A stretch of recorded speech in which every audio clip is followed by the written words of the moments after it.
बिस्मिल्लाहिर्रहमानिर्रहीम। Dear student, अस्सलाम वालेकुम। आज हम फिज़िक्स के न्यूमेरिकल पढ़ेंगे।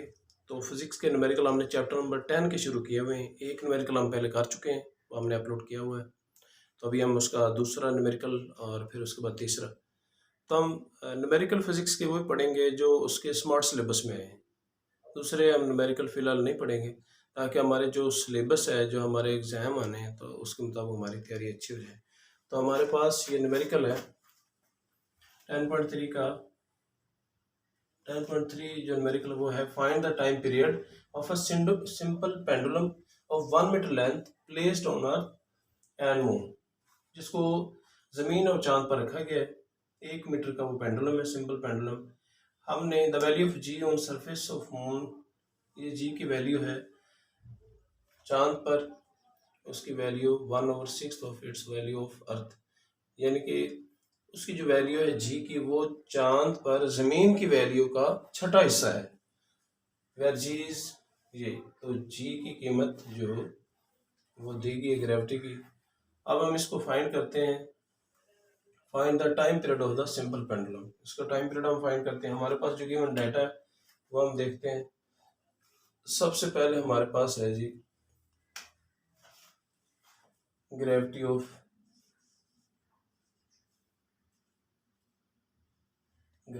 अर्थ 10 metre per second square. Gravity of moon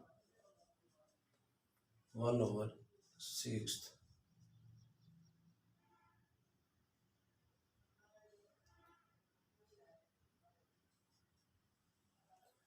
ये 1/6 जो है, ये इसकी जो हमारे पास वैल्यू है इसकी अर्थ की, ये उसका है हमारे पास 1/6, यानी कि इसको हम ग्रेविटी ऑफ अर्थ का 1/6 लिखेंगे। तो ग्रेविटी ऑफ अर्थ कितनी 10, इसको 6 पे डिवाइड करेंगे तो 10 को 6 पे डिवाइड कर लें।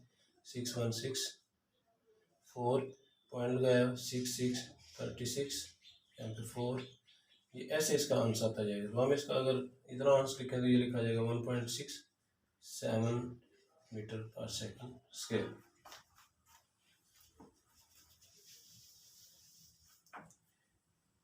इसके बाद हमारे पास जो सिंपल पेंडुलम की लेंथ है वो हमारे पास है जी 1 मीटर। हमने फाइंड करना है टाइम पीरियड। तो हम टाइम पीरियड फाइंड करने के लिए हमारे पास हमने टाइम पीरियड जो है इसका अर्थ पर भी मालूम करना है और इसका मून पर भी मालूम करना है। तो हमारे पास जो फार्मूला है वो हम इसको अप्लाई करते हैं। हमारे पास जो अर्थ का फार्मूला है, हमने टाइम पीरियड ऑफ अर्थ ये फाइंड करना है, हमने टाइम पीरियड ऑफ मून ये फाइंड करना है। तो हमारे पास फार्मूला है, या लिखते हैं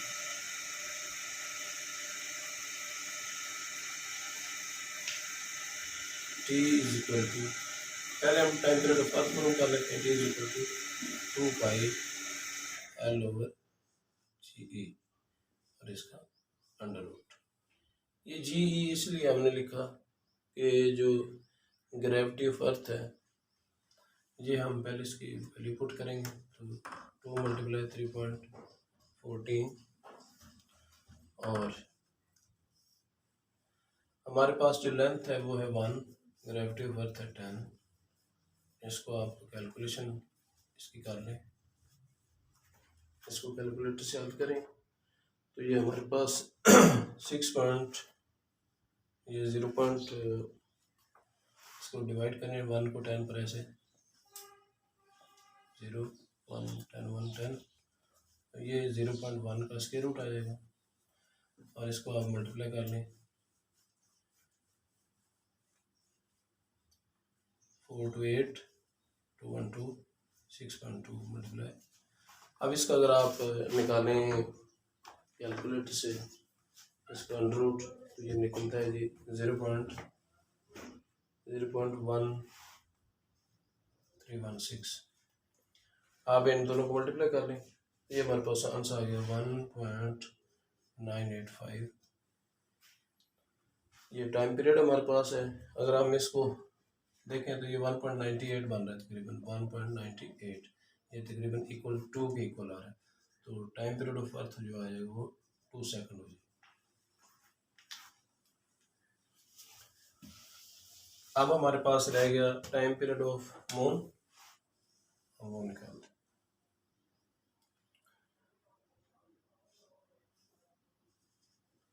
ये हमारा ए पार्ट हो जाएगा और ये हमारा बी पार्ट हो जाएगा। टाइम पीरियड मून फार्मूला यही होगा 2 पाई L/, अब जी ई की जगह पर हम दर्ज करेंगे G M, gravity of moon. तो 2 × 3.14 L1 और जी एम कितना है जी, हमने इसका आंसर लगा 1.67, इसका अंडर रूट। इसको हम उसमें मल्टीप्लाई करें तो ये 6.28 है। इसको आप डिवाइड कर लें, इसको आप डिवाइड करें इसके कैलकुलेटर से, इसको डिवाइड करें तो इसका हमारा जवाब 0.598 और इसका अंडर रूट, तो ये आ गया 6.28 मल्टीप्लाई, इसका अंडर रूट निकालें तो ये निकलता है 0.0337। आप इसको मल्टीप्लाई कर लें या आप कैलकुलेटर से आप इसकी कैलकुलेशन कर सकते हैं। तो ये हमारे पास जो आंसर बना है वो है जी 4.856 सॉरी 4.856 सेकंड बना। इसी तरह अगर हम इसको देखें तो ये तकरीबन केस के क्लोज है 4 पॉइंट, अगर 8 तक हम इसका आंसर लिखें तो आगे ये 5-6, हम अगर यहाँ तक छोड़ दें तो ये 4.9 हो जाएगा, क्योंकि जो हम डिजिट छोड़ रहे हैं वो 5 या 5 से ग्रेटर हो तो आप इससे पिछले डिजिट में प्लस कर सकते हैं। तो 4.9, तो टाइम पीरियड ऑफ मून जो आ जाएगा वो आ जाएगा 4.9 सेकंड। ये हमारा ये न्यूमेरिकल है, ऐसा आंसर न्यूमेरिकल है, आप इसको नोट कर लीजिएगा। दोबारा से आप इसको रिवाइज आप करवा देता हूँ। ये हमारे पास एक न्यूमेरिकल है जी, हमने टाइम पीरियड मालूम करना है सिंपल पेंडुलम का, जिसकी जो लेंथ है वो 1 मीटर है, उसे ज़मीन और चांद पर रखा गया। अब जो ग्रेविटी है वो बताई गई है कि ज़मीन की ग्रेविटी इतनी है और चांद की ग्रेविटी जो वो ज़मीन की ग्रेविटी का 6वां हिस्सा होता है। तो पहले हमने लिखा जी ज़मीन की ग्रेविटी, फिर हम चांद की हमने ग्रेविटी निकाली 1.67 मीटर पर सेकंड की रही। हमारे पास जो लेंथ है वो है 1 मीटर, और हमने मालूम करना है टाइम पीरियड अर्थ पर भी और मून पर भी। तो टाइम पीरियड हम जो अर्थ पर मालूम करेंगे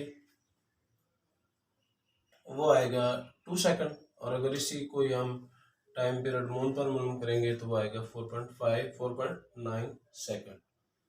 तो फार्मूला कौन सा इस्तेमाल करना है, ये फार्मूला वैसे ज़हन में रखें, टाइम पीरियड का 2 पाई L/G, ये असल में ये फार्मूला है। तो जब हम इसका ए पार्ट करेंगे तो हम टाइम पीरियड ऑफ अर्थ लेंगे, ये मालूम करना है टाइम पीरियड ऑफ अर्थ, तो हमें ग्रेविटी ऑफ अर्थ ही इसमें पहले पुट करनी पड़ेगी जब हम इसका ई लगाएंगे। जब हम इसका टाइम पीरियड ऑफ मून निकालेंगे तब हमें फार्मूले में ग्रेविटी ऑफ मून ही लिखना पड़ेगा। तो ये एहतियात करनी है आपने, ए पार्ट में ये ए पार्ट हो जाएगा और ये बी पार्ट हो जाएगा। इसके वैल्यूज पुट करें, इसको 1 को डिवाइड करें, ये आए, इसका अंडर रूट लें, आपके पास कैलकुलेटर होगा तो कैलकुलेटर से कैलकुलेशन होगी। तो ये आसान सा न्यूमेरिकल है और ये न्यूमेरिकल 4 या 5 नंबर का पेपर में आ जाता है। इसके बाद हम इसका नेक्स्ट न्यूमेरिकल करते हैं।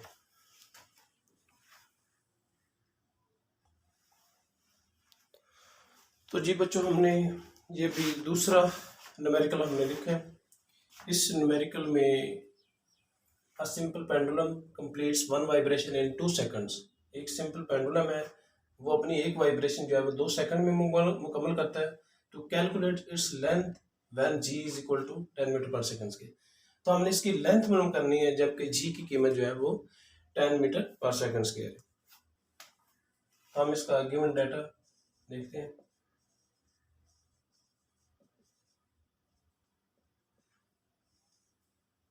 क्या गिवन डाटा हमारे पास है जी, टाइम 2 सेकंड,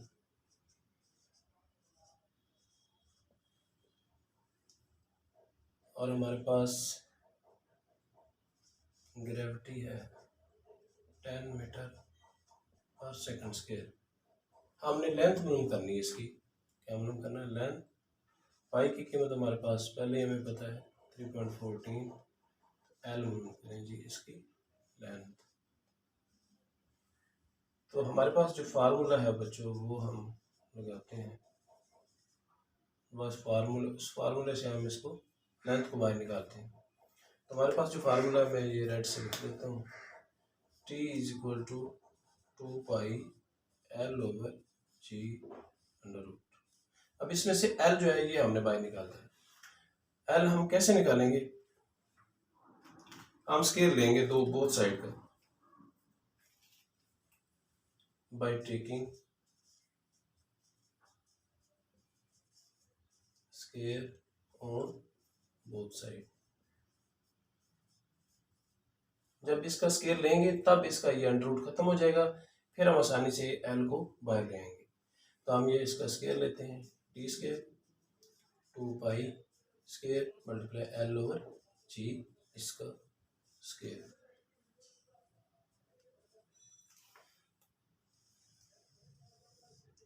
तो बच्चों ये बन गया हमारे पास T scale is equal to 4 pi scale और मल्टीप्लाई आ जाएगा L ओवर जी, उसका अंडर रूट खत्म हो गया उसके स्केल से। अब ये ऊपर है हिस्सा 4 पाई स्केल मल्टीप्लाई L ऊपर है, इसको आप क्रॉस मल्टीप्लाई करें तो इस तरह, यानी कि इसके नीचे अगर हम 1 लगाएं तो ये इस तरह इससे मल्टीप्लाई होगा और टी स्केयर जो है वो जी से, तो ये बन जाएगा 4 पाई स्केयर मल्टीप्लाई L और टी स्केयर किससे मल्टीप्लाई हो जाएगा, जी से। ऐसे हमने सिर्फ L फाइंड करना है, हम टी स्केयर मल्टीप्लाई जी ओवर क्या आ जाएगा 4 पाई स्केयर, उधर डिवाइड हो जाएगा, यानी कि ये इधर मल्टीप्लाई हो ये उधर जाकर डिवाइड हो जाएगा। अब इनकी वैल्यू पुट करते हैं, L फाइंड हो जाएगा, T कितना है, इसका 2 लिखा हुआ 2 स्केयर मल्टीप्लाई जी कितना है 10 है और 4 और हमारे पास पाई का है जी 3.14 का स्केयर। इसकी कैलकुलेशन बड़ी आसान है, 2 का स्केयर क्या हुआ 4 मल्टीप्लाई 10, नीचे क्या है 4, इसका स्केयर आप ले लें कैलकुलेटर से, इसका आप स्केयर निकालें, ये 9.8596 निकलता है। 4 से 4 कैंसिल हो गया, ऊपर आ गया 10, नीचे आ गया 9.8596। आप इसको कैलकुलेटर से इसको डिवाइड करें तो हमारे पास इसका आंसर आ जाएगा L is equal to 1.02 metre. तो ये जो हमारे पास सिंपल पेंडुलम की जो लेंथ आई, ये एक छोटा सा न्यूमेरिकल, इससे पहले वाला भी छोटा ही था न्यूमेरिकल, तो ये आपके 3 न्यूमेरिकल हो गए, एक न्यूमेरिकल मैंने पहले ही अपलोड कर दिया है। तो ये 3 न्यूमेरिकल्स हैं, इन तीनों न्यूमेरिकल्स को आप अच्छी तरह से करें तो आपका एक चैप्टर जो है वो एक्सरसाइज के, मतलब जो उसकी एग्जाम्पल है उनके अलावा, एग्जाम्पल तो वैसे ही हल की होती हैं, जो न्यूमेरिकल होता है ज़्यादातर वो उठाता ही न्यूमेरिकल से, एग्जाम्पल से वो बहुत कम सवाल देते हैं। तो आप इनको अच्छी तरह से, न्यूमेरिकल्स याद कैसे होते हैं, मतलब ये इसको समझ कैसे आती है, सिर्फ आपको ये पढ़ना आता हो। अ सिंपल पेंडुलम कंप्लीट्स, सिंपल एक पेंडुलम है वो कंप्लीट करता है अपना एक वाइब्रेशन मुकम्मल करता है, लेकिन कितने सेकंड में करता है, 2 सेकंड में। वो कहता है जी कैलकुलेट करें its length when G is, तो इसकी लेंथ कैलकुलेट करें, मतलब इसकी लेंथ मालूम करें। जी की कीमत उसने दी, ग्रेविटी हमारे पास है, टाइम पीरियड कितना था 2 सेकंड, ग्रेविटी कितनी है 10 मीटर पर सेकंड स्क्वायर। पाई की कीमत जब हम फार्मूला लगाएंगे उसमें ऑटोमेटिक पाई की कीमत हमने लिखनी है, तो वो 3.14 है। तो हम फाइंड करते हैं जी इसकी लेंथ, लेंथ फाइंड करने के लिए हमारे पास ये फार्मूला तो था, लेकिन इस फार्मूले से हमने L को बाहर निकालना है, L के ऊपर और G के ऊपर ये अंडर रूट है, इसको खत्म करने के लिए हम दोनों साइड का, बोथ साइड का स्केयर लेते हैं, by taking square on both side. Square लेने से ये टी स्केयर हो गया और ये 2 पाई जो है ये भी 4 पाई का स्केयर, 2 का स्केयर 4 हो गया और पाई का स्केयर पाई। अब हम क्रॉस मल्टीप्लाई करते हैं, क्रॉस मल्टीप्लाई कैसे हुआ है ये देखें, ये लिखा हुआ था T square is equal to 4 pi square L over g, ये असल में ऐसे लिखा हुआ था टी स्केयर 4 पाई स्केयर और एल, ये ऊपर था और नीचे जी था। इसी तरह अगर हम टी स्क्वायर लिखें इज इक्वल टू और नीचे इसके मान लिखें तो ये ऐसे क्रॉस ज़रब होता है, ऐसे ये ज़रब होकर ये लिखा गया। हमने इसको फाइंड करना है, इसमें से एल निकालना है, हम इसको इस साइड पर ले गए। इसमें से हमने ये 4πr² जो है ना इसको हमने ख़त्म करना है, तो हम इसलिए मल्टीप्लाई हो रहा है, इधर आकर डिवाइड हो जाएगा। जब ये डिवाइड हुआ हमने यहाँ पे इसकी वैल्यूज पुट कर दी सबकी। ये 2 का स्क्वायर, ये नीचे 4 है तो 2 का स्क्वायर 4 हो गया, ये इससे कैंसिल हो गया, ये दोनों 10 को हमने इस पर डिवाइड कर दिया। कैलकुलेटर से आप डिवाइड करें तो ये आपका आंसर आ जाएगा। सिंपल सा क्वेश्चन है ये, इसके आंसर पेपर में आने के चांसेस ज़्यादा होते हैं।